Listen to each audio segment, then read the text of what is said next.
coup la parole à Monsieur Ouattara, professeur Ouattara qui nous a rejoint, directeur de la mobilisation des compétences et des ressources de la diaspora, donc on ne pouvait pas mieux tomber, à la direction générale de la diaspora de Côte d'Ivoire.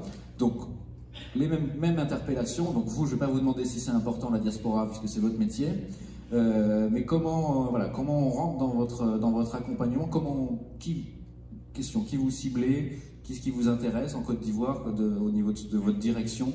Quels sont les profils que vous recherchez à mobiliser, dont vous cherchez à mobiliser les ressources et les compétences?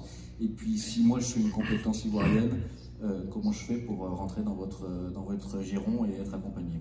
Merci beaucoup. Je tenais vraiment à dire merci à Expertise France, merci à Nima et surtout merci au système de l'AFD pour l'opportunité que la Côte d'Ivoire a, à travers la Direction générale de la diaspora, d'exprimer tout un dispositif.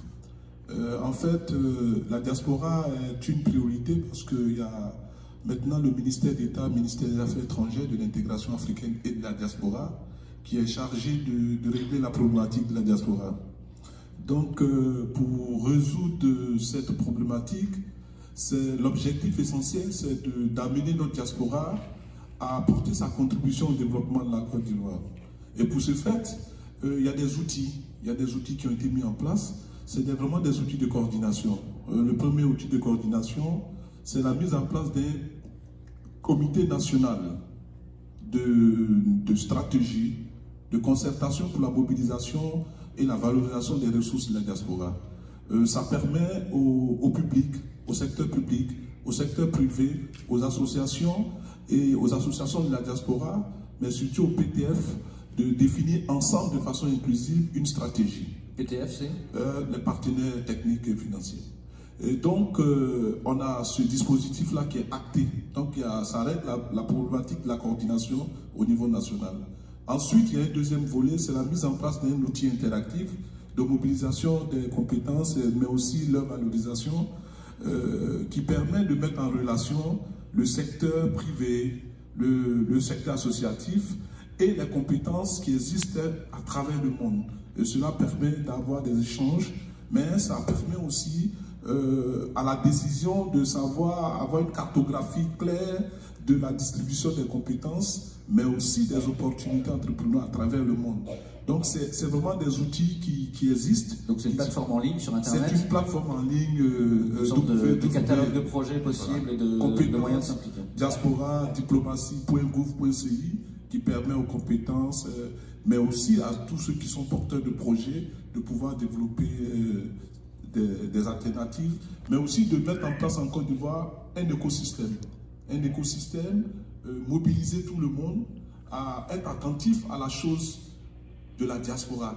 Parce que c'est vraiment aujourd'hui une priorité pour l'État de Côte d'Ivoire d'amener sa diaspora à contribuer à l'effort du développement de la Côte d'Ivoire. Je pense que le chef de l'État a lancé un appel depuis le 26 mai 2011 à Paris, demandant à toute la diaspora de venir construire le pays qui sortait des difficultés. Donc depuis là, nous avons à travers le projet avec Anima, avec Expertise France, on a plus de 25 lauréats de Meet Africa qui vont accompagner déjà au pays avec un appui institutionnel, mais surtout permettre à ce projet-là d'être une forme d'incitation, mais une forme d'appel à prendre le relais après ces projets pour que nos pays puissent encourager, faciliter et mettre en place un dispositif.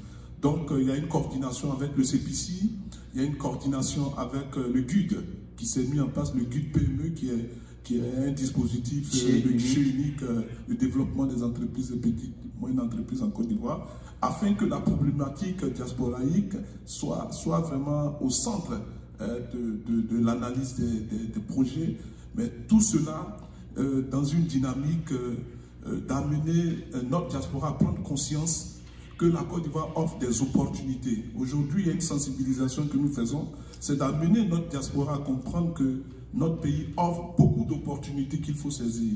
Donc c'est le guichet unique, le point d'entrée pour la diaspora? Ou c'est le site internet diplomatie? Le guichet unique pour rentrer dans... C'est la direction générale de la diaspora qui C'est le site de diaspora.diplomatie. Voilà, qui est vraiment le point d'entrée qui coordonne l'activité. Le ministère d'État, le ministère des Affaires étrangères, aujourd'hui a attribution de gérer la diaspora, toute la problématique de la diaspora. Donc, mais moi, si je cherche du travail, par exemple, je me dis, tiens, je voudrais bien travailler dans l'administration, dans une entreprise en Côte d'Ivoire, en tant que diaspora, m'impliquer, ça peut me...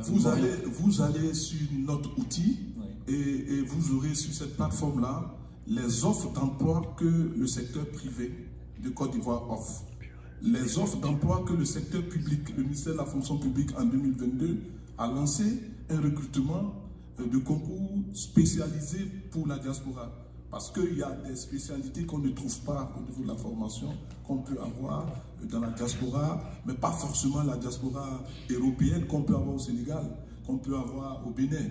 Donc c'est vraiment la diaspora qui est prise dans toute sa globalité et qui permet à notre pays de bénéficier des expertises que nous avons à travers nos enfants qui sont éparpillés à travers le monde. Merci beaucoup. Merci à vous. On l'applaudit, s'il vous plaît.